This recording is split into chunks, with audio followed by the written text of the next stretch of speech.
Assalamualaikum teman-teman, selamat datang di podcast Good Advice Doc. Perkenalkan, nama saya Clara Ayu Maharani. Saya sebagai host pada podcast hari ini.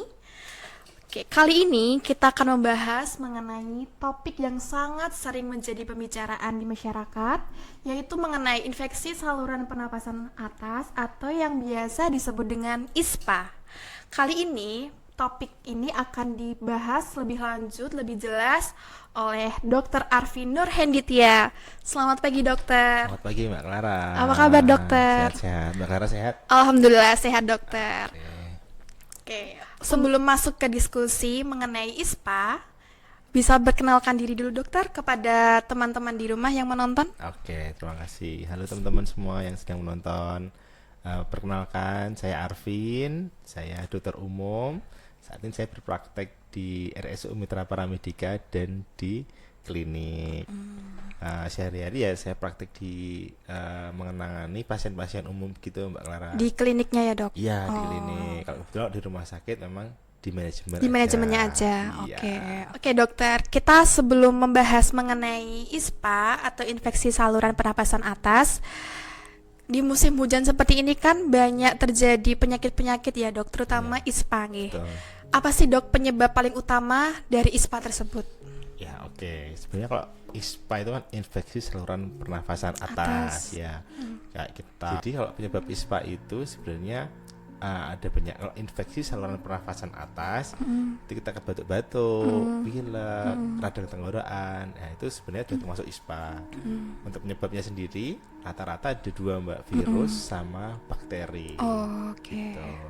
Jadi memang banyak Mbak sekarang kasus-kasus ISPA itu lagi marak memang dan Apalagi di musim hujan seperti ini ya, dok, Iya, ya. betul gitu. Oke, dokter. Lalu yang membedakan dengan virus dan bakteri itu apa ya, dok?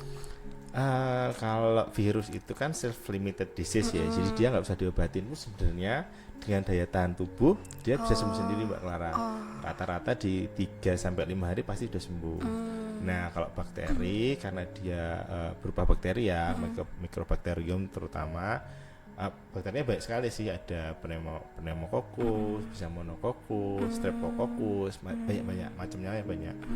Itu harus pakai antibiotik. Ya, jadi kalau misalnya terbukti bakteri, kalau nggak dikasih antibiotik memang tidak sembuh atau susah sembuhnya seperti gitu. itu. Ya. Berarti tergantung virus dan bakterinya ya. Kalau virus tergantung imun. Betul. Kalau bakteri tergantung bakterinya apa. Ya, terus nanti dari itu kita kasih obat apa gitu. Oke. Untuk ISPA sendiri itu kan penyakit yang termasuk ringan ya, dokter ya. Benar. Tapi bisa berdampak serius juga. Bisa memang. Jadi kalau yang kita hadapi sehari-hari kan memang seperti batuk-batuk, pilek yang sudah saya sebutkan tadi ya. Terus ada sakit tenggorokan, tapi kalau dia memberat untuk anak-anak ya terutama ya, dia bisa sampai sesak, Mbak Clara. Iya, sesak nafas. Habis itu nanti kalau misalnya demam, bisa demam tinggi, bisa jadi dehidrasi, atau mungkin kalau misalnya dari riwayat kejang, bisa jadi kejang karena batuknya atau karena ISPA-nya tadi.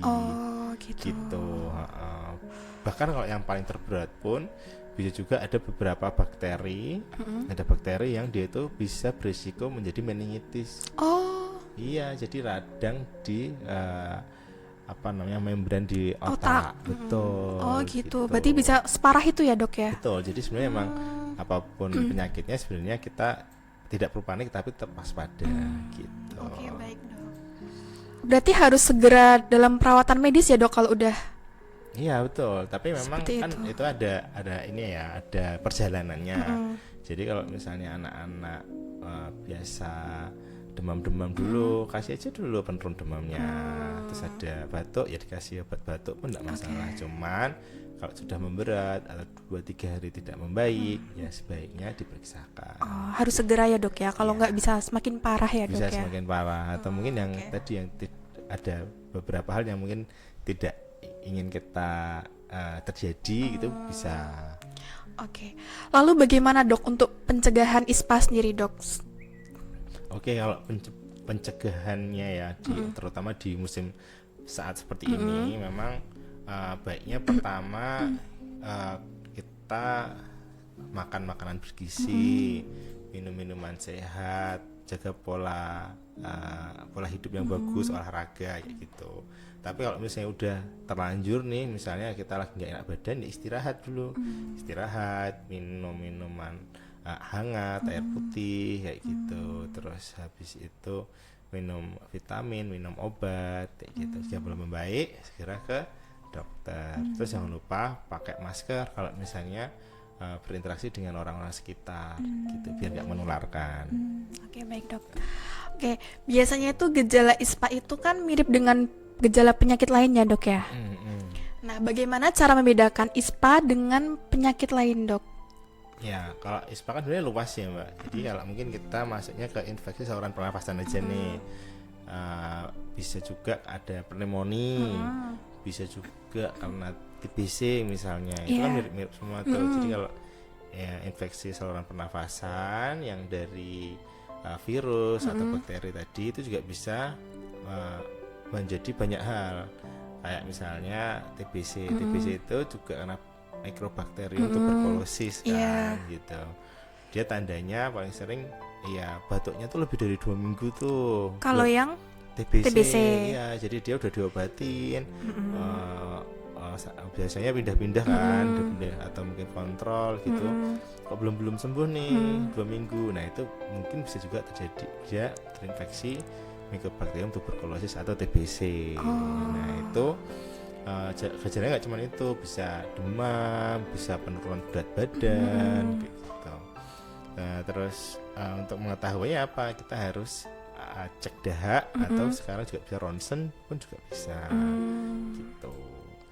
Kalau beda lagi dengan pneumonia Mbak Clara. Kalau pneumonia itu kalau misalnya paling riskan dan paling bahaya itu memang buat anak-anak. Oh iya dok. Iya, nah paling sering kalau kita pertama demamnya, habis itu ada retraksi, jadi dia di paru-parunya itu dia kayak sesek gitu loh mbak, jadi ketarik gitu.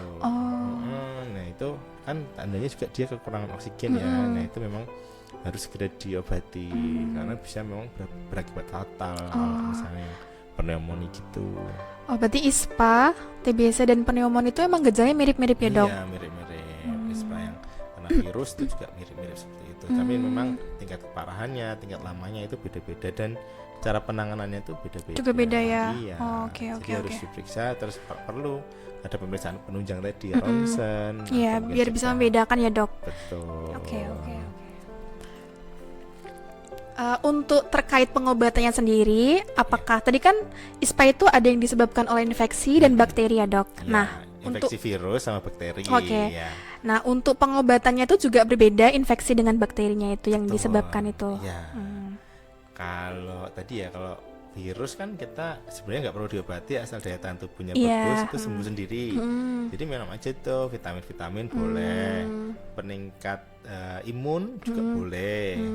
Nah kalau bakteri tadi tergantung sama bakterinya apa gitu, apakah streptococcus, pneumococcus kayak gitu. Nanti biasanya kita berikan antibiotik. Oh gitu. Nah kalau TBC beda lagi, kalau TBC harus diberikan obat selama 6 bulan. 6 bulan. Iya betul gitu. Lebih lama ya dok ya? Lebih lama dan itu memang banyak pasien yang merasa udah enakan terus berhenti. Nah itu yang salah ya dok? Salah kalau berhenti di tengah-tengah sedangkan mungkin bakterinya masih di dalam tubuh bisa jadi namanya resistensi gitu. Malah nanti obatannya harus lebih lama lagi, harus ditambahin jenis obatnya, bahkan bisa disuntik gitu. Jadi lebih repot sebenarnya. Berarti TBC sendiri tuh malah lebih berat ya dok daripada ISPA ya? Iya lebih berat karena bakterinya juga tadi dia bakteri tahan asam sehingga kalau udah terinfeksi ya memang susah untuk menyembuhkan, bukan susah ya tapi lama, butuh waktu jangka yang lama untuk sembuh. Oke. Gitu. Kalau ISPA sendiri tuh menular nggak sih dok? Iya menular. Iya hampir rata-rata semua menular lewat droplet. Iya jadi kalau kita batuk kita bersin ada atau kita mungkin ngomong aja gitu kan ada bulir-bulir udara cairan gitu. Nah itu yang itu bisa menularkan kalau dihirup orang lain. Gitu. Berarti sama aja kayak TBC juga menular ya dok ya? Iya TBC juga menular. Nah apalagi kalau TBC itu tadi kalau yang rata-rata kan bakteri virus itu kena cahaya atau matahari gitu dia bisa hilang kayak gitu. Nah, kalau TBC sendiri itu dia lebih lama susah hilangnya. Ya makanya kalau kita udara yang terbuka terus kena sinar matahari itu yang kita sarankan di rumah harus kayak gitu biar kayak TBC itu juga bisa mati bila terkena sinar matahari. Betul. Kalau tadi dok kita kan sempat membahas pneumonia juga ya dok. Betul. Itu juga menular juga. Iya menular juga lewat droplet juga. Berarti tiga ini juga mirip-mirip ya dok, Iya, dari mirip. gejala penularannya dan Iya. pengobatannya ya dok ya. Ya pengobatannya yang mungkin agak berbeda Iya, lebih karena lebih berat gejalanya, jadi pengobatannya juga lebih lama lagi. Betul, gitu. Oke. Oke dok, kan di luar itu banyak banget ya dok, kayak di warung-warung mungkin ya dok, banyak yang menjual bebaskan obat-obatan yang kayak obat-obat batu gitu. Ya. Nah, apakah itu membantu dokter dan diperbolehkan dokter? Ya sebenarnya untuk meringankan gejala nggak apa-apa juga gitu. Makanya tadi saya bilang kalau misalnya masih demam atau batuk ringan beli, tapi harus dengan sesuai anjuran yang tertera itu silahkan. Tapi misalnya nanti udah memberat atau lebih dari 2 hari aja deh, 2 hari atau 3 hari belum membaik, nanti segera periksa ke dokter. Gitu. Oke. Untuk penanganan lebih lanjut ya dok, biar supaya nggak semakin parah. Iya, bahkan mungkin kalau misalnya ada obat yang katakanlah herbal gitu. Kalau saya pribadi saya pribadi sih selama itu memang ada penelitiannya, terus memang itu mungkin udah ada BPOM-nya misalnya, kalau mau diminum pun enggak masalah. Kan ada beberapa ya obat-obat batuk herbal gitu katakanlah. Saya rasa untuk 1-2 hari untuk awal-awal enggak masalah. Untuk membantu ya dok ya. Untuk mengurangi gejala. Tapi kalau misalnya tadi kalau lebih dari 3 hari sekali lagi jangan dianggap enteng, langsung ke dokter. Berarti kalau tidak berpengaruh obatnya harus segera dibawa ke rumah sakit ya dok ya, untuk penanganan lebih lanjut ya dok. Betul. Oke dokter, ISPA ini kan juga sering menyerang anak-anak ya dok ya? Iya, paling sering kan anak-anak. Anak-anak ya. Dan lansia dok? Dan lansia. Semua usia sih. Semua usia. Iya. Tergantung imunnya ya dok ya? Tergantung imunnya, tergantung juga kondisi badannya. Oke. Kalau untuk perawatannya sendiri juga berbeda dokter? Untuk perawatannya sendiri, ya kita mungkin akan lebih khawatir atau lebih ekstra hati-hati terhadap pertama anak-anak, yang kedua ibu hamil. Ibu hamil juga. Yang ketiga orang tua itu pasti akan lebih hati-hati, lebih diperhatikan lagi ya. Gitu. Kalau misalnya ada yang memberat atau gejala-gejalanya tidak membaik, biasanya pun kita rujuk juga ke dokter penyakit dalam misalnya, atau mungkin kalau ada berhubungan dengan paru, ada dokter paru, kita juga bisa kasih ke dokter spesialis paru. Oke dokter. Oh begitu. Nah untuk ISPA sendiri dok, ini kan menyebar sangat mudah di musim hujan ya dokter ya. Nah itu bagaimana yang bisa kita lakukan untuk mencegah penularannya itu dok? Oke, ya sebenarnya kan memang virus atau bakteri itu pertama ketika musim dingin gitu, musim hujan atau lembab, itu memang terbukti dia lebih lama di udara gitu. Itu yang pertama. Yang kedua, ketika kita kayak konsumsi es misalnya, atau mungkin tadi ya cuacanya lembab, itu tuh mikrosilia atau mungkin bulu-bulu hidung kecil gitu yang harusnya nyaring, itu dia karena lembab dan lain-lain sehingga kurang berfungsi baik. Jadi memang kalau misalnya musim hujan gini ya baiknya pertama pakai jaket, terus minumnya jangan es mungkin, yang hangat-hangat dulu. Terus misalnya tadi kita mau keluar sekiranya kok banyak kerumunan, gitu pakai masker depan, gitu. Oke, lebih baik dihindari ya dok. Betul, ya. Daripada menular kemana-mana ya dok. Mencegah lebih baik. Iya. Dan itu juga ya dok, kita harus sering terpapar sinar matahari ya. Benar, jadi harus olahraga mbak. Olahraga juga untuk meningkatkan imun ya dok. Betul. Ya. Oke dokter, untuk tipsnya sendiri dok, misalkan nih kita terkena ISPA, udah oh kayaknya ISPA ini dari gejala-gejalanya. Nah, Ya, supaya keluarga kita tidak terkena atau tertular itu bagaimana dokter? ya kalau saya yang pertama tadi ya, kalau misalnya udah ada yang terkena ISPA, sebaiknya memang yang sakit itu pakai masker. Oke. Yang sakit pakai masker. Terus kalau misalnya kita pun pakai masker itu juga lebih bagus. Gitu. Apalagi kalau misalnya ada keluarga kita yang batuk-batuk, dia nggak mau pakai masker lagi. Ya udah kita yang ngalahin. Kita yang pakai masker. Terus yang kedua Oh. adalah jaga jarak. Oh iya. Ya kayak zaman dulu Mbak, kalau ingat 3M. Tetap mencuci tangan, terus menjaga jarak, memakai masker. Masker, Ya, oke. gitu. Terus tadi bisa minum obat-obat pereda, misalnya demam ya minum paracetamol, itu paling aman tuh, paracetamol. Terus untuk pereda batuk bolehlah yang cocoknya apa, 1-2 hari, tetap 3 hari belum membaik, ke dokter. Gitu. Berarti kalau udah menunjukkan gejalanya, segera minum obat. Kalau belum sembuh, harus ke dokter ya dok ya. Benar, sama tadi pencegahannya 3M jangan lupa. Oh ya, jangan lupa 3M untuk pencegahannya. Iya. Oke.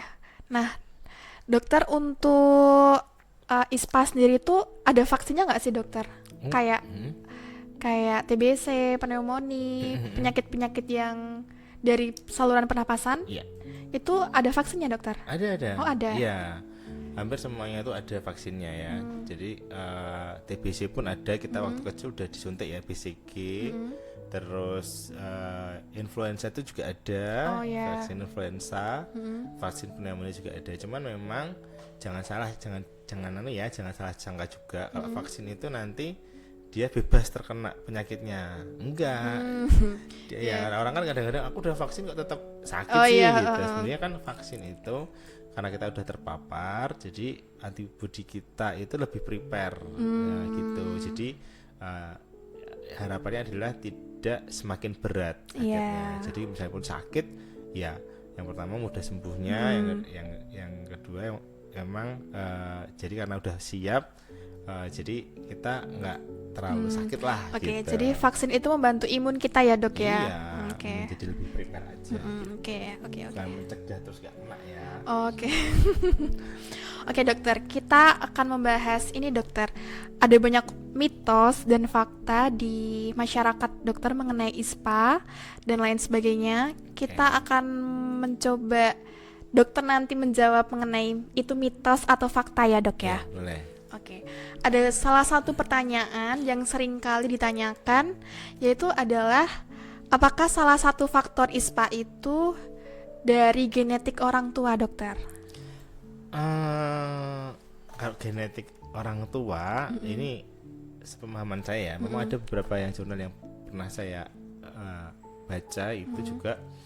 Jadi faktor genetik itu diteliti sebenarnya. Jadi kalau penelitian kan memang apakah misalnya si A ini mudah terkena sakit, terus orang tuanya juga, terus si B mudah sakit, si orang tuanya juga. Nah itu dikumpulkan menjadi seperti faktor resiko. Tapi untuk kenapanya memang belum dijelaskan di situ. Kenapa kok menurun kita juga belum dijelaskan. Cuman memang ada penelitian yang itu tuh bisa jadi kalau bapak ibunya itu mudah terkena infeksi saluran pernafasan, anaknya juga Bisa. gitu. Mungkin karena faktor alergi kan juga bisa diturunkan kan Iya, Mbak. Nah itu mungkin salah satu penentu di penelitian tersebut kayak gitu. Tapi kalau pada prinsipnya kalau ISPA itu memang tidak diturunkan tapi didapatkan. Iya, melalui jadi, penularan itu ya dok. benar, virus sama Bakteri. betul. Oke, berarti itu mitos ya dokter ya? Iya, kalau saya sih lebih ke mitos, ya. Walaupun ada yang kemarin saya baca lihat ada yang melakukan penelitian dan ada menunjukkan arah salah satu faktor risiko, tapi untuk kaitannya memang belum ada. Itu setahu saya yang saya baca. Oke.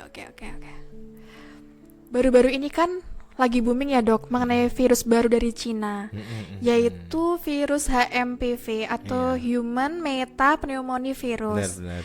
Nah, itu tuh bagaimana ya dok penjelasan mengenai HMPV tersebut dok? Oke, jadi kalau ya lagi memang lagi ini Mbak, lagi banyak-banyaknya nih, lagi beritanya lagi kencang-kencangnya kalau di Cina itu sedang mewabah virus namanya HMPV. Virus biasa sebenarnya sudah ada. Nah, tapi kalau di Cina itu menurut saya, berita yang saya dengar, sebenarnya yang di sana itu meningkat itu adalah peningkatan karena H1N1. Jadi influenza itu ada banyak, Mbak. Tipenya itu ada influenza A, B, C, A itu ada lagi, salah satunya H1N1 itu banyak banget influenza itu. Nah, kebetulan memang saat ini sedang beritanya naik itu adalah HMPV tadi. Sebenarnya tapi pun nggak perlu risau ya, karena virus itu kan dari dulu udah ada, dan mungkin dia juga bereplikasi, bermutasi kayak gitu-gitu ya, jadi masih makin banyak memang. Nah, kita yang penting tadi prinsipnya bisa menjaga pola hidup dengan sehat, tahu pencegahannya yang 3M tadi, insya Allah sih tidak ada masalah. Jadi kayak corona pun sekarang kan jadi ini ya, jadi virus biasa. Mungkin kalau dicek mungkin masih akan ada gitu. Jadi kalau ada berita HPMV sudah masuk Indonesia, ya mungkin dari dulu emang udah masuk. Sudah, cuman belum tahu kalau ini virus ini gitu ya, Dok. Mungkin belum tahu maksudnya itu, belum terblow up juga gitu. Sebenarnya mungkin sudah ada aja dari dulu gitu. Oke, Dokter. Terus yang membedakan virus HMPV ini dengan yang lainnya itu apa ya, Dok? Ya, kalau misalnya dari gejala juga mirip-mirip, Mbak, sebenarnya. Batuk-batuk, demam, ada sesak, bahkan sesak nafas ya. Mungkin juga ada beberapa yang mengatakan dan ruam-ruam, jadi ada kemerahan gitu di tangannya gitu. Itu juga bisa. Jadi sebenarnya mirip-mirip sama zaman dulu ada H1N1 kayak flu babi, flu Singapura, flu burung, misalnya gitu-gitu tuh ya mirip-mirip kayak gitu juga. Tapi membahayakan nggak, Dok? Mengancam nyawa tidak? Ya tadi mengancam nyawanya mungkin kalau karena virus itu kan dia tidak ada obatnya ya. Jadi selama ini belum ada obatnya. Jadi yang kita andalkan adalah antibodi kita, daya tahan tubuh kita gitu. Makanya yang membahayakan itu untuk anak-anak dan lansia, benar, sama mungkin ibu hamil gitu. Jadi yang mungkin daya tahan tubuhnya itu udah menurun gitu, kalau kena influenza yang berat ya itu bisa berakibat fatal. Jadi gitu. Berarti harus dengan vaksin juga nggak, Dok, kalau virus ini? Nah, kalau sekarang beritanya sih memang mungkin belum ada vaksin yang cocok ya. Tapi kalau misalnya Mbak Clara dan teman-teman mungkin sudah vaksin influenza, vaksin pneumonia, itu sangat membantu sih. Jadi insya Allah antibodinya udah lebih siap lagi lah menghadapi virus-virus kayak gini. Oke, Dokter, berarti virus HMPV ini itu virus yang berkembang dari virus sebelumnya ya, Dokter? Ya, mungkin bisa jadi kayak gitu. Jadi perkembangan virus atau mungkin emang dari dulu udah ada. Cuman ya baru diidentifikasikannya baru-baru ini. Gitu aja sih. Gitu. Kalau virus ini lebih menyerang apa ya, Dokter? Tetap ke pernafasan. Penapasan juga ya. Oke. Berarti sama kayak ISPA, pneumonia, TBC gitu ya, Dok ya. Itu salah satunya memang itu. Cuman gejala yang membedakan? Iya, kalau membedakan secara spesifik sih saat ini saya belum baca yang spesifik ya. Cuman memang mirip dengan virus-virus flu pada dasarnya pada umumnya. Oke. Demam-demam, sekali lagi ya, demam-demam, batuk-batuk, pilek gitu. Jadi sebenarnya untuk berita ini cukup diwaspadai aja, tapi jangan terlalu berlebihan menanggapi. Gitu. Oke. Untuk pencegahannya untuk diri kita sendiri bagaimana, Dokter? Sama kayak tadi itu, jadi daya tahan tubuh yang penting, pola makan, jangan lupa vitamin C, vitamin D itu bagus juga untuk pertahanan tubuh, olahraga, berjemur kayak gitu. Oke, berarti kayak virus-virus sebelumnya juga ya, Dokter ya. Iya. Gaya hidup. Benar. Gaya hidup yang bagus itu meminimalisir kita terkena virus. Betul. Oke. Terima kasih Dokter Arvin atas semua penjelasannya mengenai ISPA, TBC, pneumonia, bahkan mengenai virus yang baru yaitu virus HMPV. Terima kasih nggih, Dok, informasi yang sudah dijelaskan untuk kita semua dan teman-teman yang menonton. Semoga apa yang dijelaskan oleh Dokter Arvin dapat membantu kita lebih jauh mengenai penyakit-penyakit saluran pernapasan di Indonesia ini. Dan supaya kita juga lebih aware ya, Dok ya. Iya, betul. Untuk diri kita, keluarga kita, orang-orang sekitar kita. Oke, saatnya kita semua bilang Good advice dokter. Sampai jumpa di episode berikutnya dari podcast Good Advice Dok. Tetap sehat dan semangat selalu. Bye-bye. Oke, terima kasih.